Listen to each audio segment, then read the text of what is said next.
Muchas gracias, mi nombre es Erna von der Walde Uribe, con el nombre tan alemán soy colombiana y soy traductora oficial e intérprete oficial registrada ante el Ministerio de Relaciones Exteriores.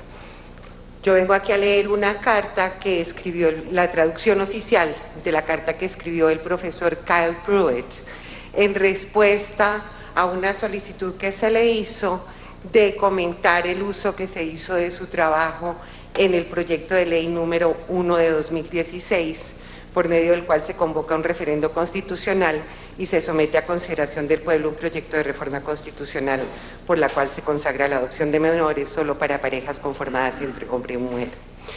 Yo voy a hacer una lectura completa de la carta del profesor Pruitt, que es mi obligación como traductora oficial de la misma. En respuesta a la información que me fue suministrada relativa a la referencia que se hace a mi trabajo científico en el documento arriba mencionado, agradezco la oportunidad que me brindan para expresar mi asombro y desilusión con esta interpretación de mi trabajo de investigación. Esta no es la primera vez que mi investigación sobre la importancia del papel de la figura masculina en la vida de las niñas y los niños ha sido utilizada selectivamente para sustentar y promover políticas basadas en ciertos valores, a diferencia de aquellas basadas en la evidencia, con el fin de denigrar de la capacidad que pueden tener las parejas del mismo sexo en la crianza y desconocer los beneficios que aportan y han aportado en la adopción de cientos de miles de niños y niñas necesitados de los cuidados de una familia.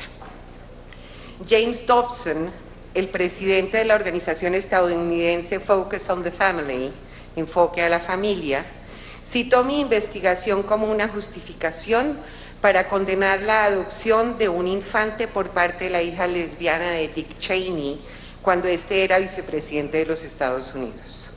En esa instancia, al igual que en esta, cuando se utiliza mi investigación para fines tan indeseados, mi manera de abordarlo es intentar dialogar para enmendar lo que ha sido distorsionado y agradezco su invitación a intentar entablar este tipo de conversación.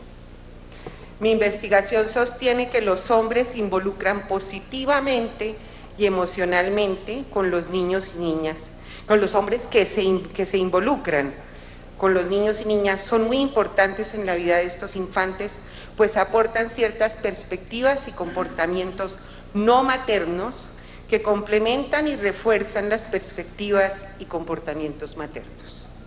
No dice que esos hombres deban ser los padres biológicos, o de que deban ser heterosexuales, o que deban estar casados para poder tener este efecto tan importante. Puesto que mi investigación no compara a parejas del mismo sexo dedicadas a la crianza con parejas heterosexuales que también estén criando, no es posible sacar conclusiones a partir de mi trabajo de investigación acerca de cuál sería el contexto más favorable para el desarrollo de los infantes. Lo que sí hace mi investigación es indicarle a las parejas del mismo sexo que estén criando, así como a los padres y madres solos, que procuren que sus hijas e hijos tengan contacto con adultos de confianza, sean estos miembros de la familia o de su círculo social, que sean del género no representado en su pareja. Así, los niños y niñas podrán tener la vivencia de estas diferencias tan relevantes y beneficiarse de ellas. En mi calidad de profesor, no puedo dejar pasar esta oportunidad para compartirles, además, la investigación de la profesora Abby Goldberg de la Clark University en Massachusetts, Estados Unidos, acerca de las familias de parejas homosexuales. Allí se señala que en las parejas homosexuales se observa una mayor tendencia a ser colaborativos en la crianza y a compartir las tareas de la crianza de manera más equitativa. Espero que estas reflexiones ayuden a rectificar los malentendidos que se encuentran en el documento de la referencia y será un gusto participar en futuras conversaciones al respecto. Respetuosamente firmado Kyle Pruitt, médico, profesor clínico de Psiquiatría y Enfermería, Facultad de Medicina de la Universidad de Yale, el 17 de agosto de 2016. Gracias. Tiene el uso de la palabra Beatriz Londoño y se prepara Saulo Medina.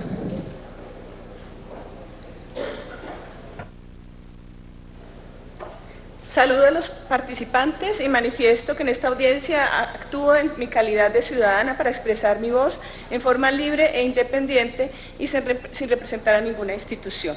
La tesis central que presentaré es la siguiente. El proyecto de ley que se estudia y que pretende cerrar las puertas a la adopción de los niños y niñas colombianos mediante un referendo es inconstitucional, es contrario al interés superior de los niños a tener una familia, es regresivo y contraría los estándares de protección fijados por la Corte Constitucional Colombiana y la Corte Interamericana de Derechos Humanos.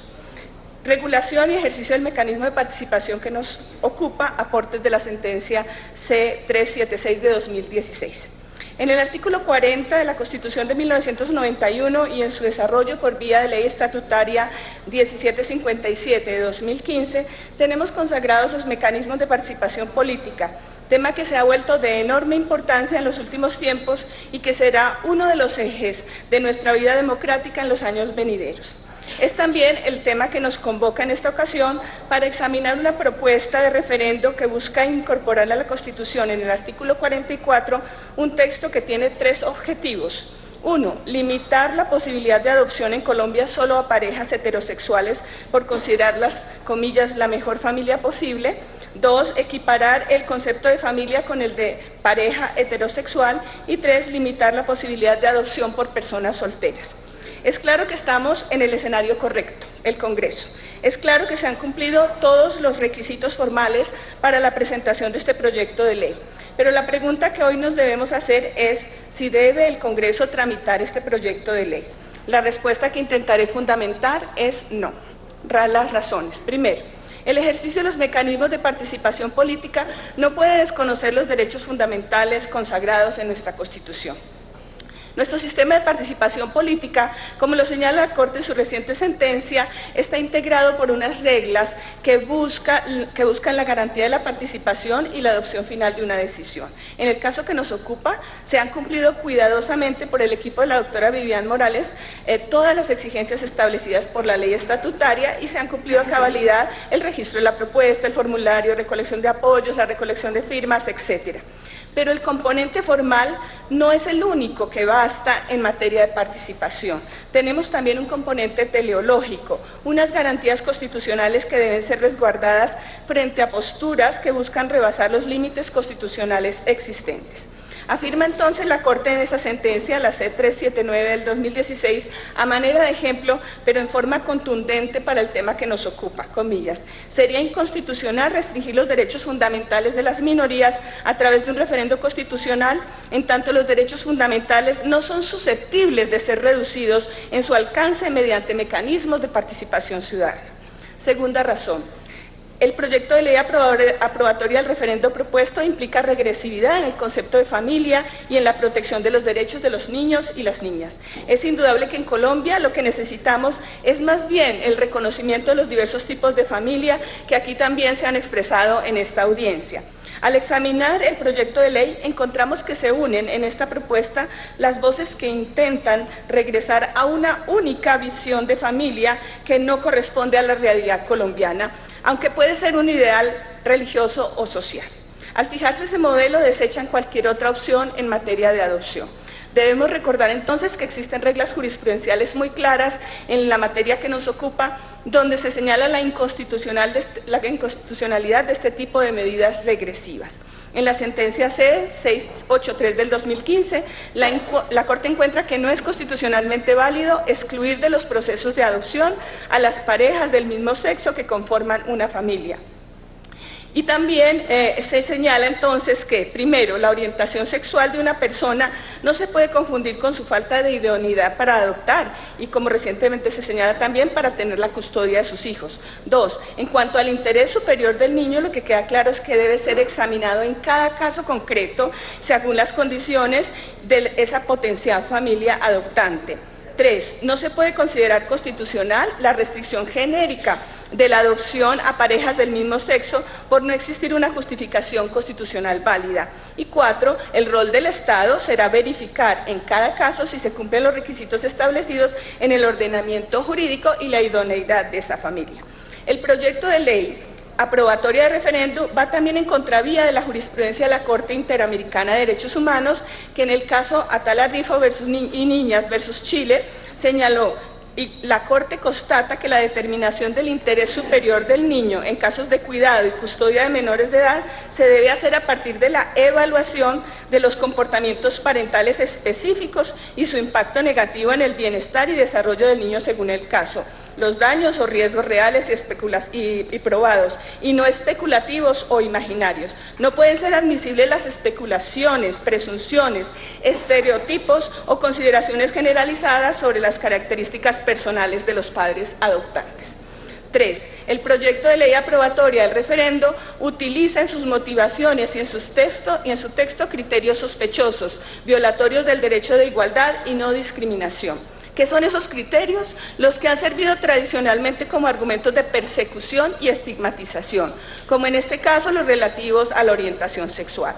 En el proyecto se establece una prohibición para que las parejas del mismo sexo y las personas solteras puedan adoptar, asumiendo un criterio sospechoso de discriminación por razones de género, que se presenta como resultados de investigaciones recientes, donde los mismos autores del proyecto reconocen que no hay estudios en Colombia sobre los efectos de la adopción por parejas del mismo sexo, y al examinar los soportes internacionales, como acabamos de ver, se han utilizado fuera de contexto y se han tergiversado varias consideraciones. Conclusión. En el caso que nos ocupa, hago un llamado respetuoso al Congreso para que examine no solo los temas formales de esta propuesta, sino su contenido. Es evidente que la voz del 5% de los electores que respaldan el proyecto de ley aprobatoria al referendo está intentando poner límites a los derechos fundamentales de los niños y las niñas, y que la decisión del Congreso debe garantizar los logros democráticos y constitucionales que hemos evidenciado. Muchas gracias. Tiene el uso de la palabra Saulo Medina y se prepara Joana.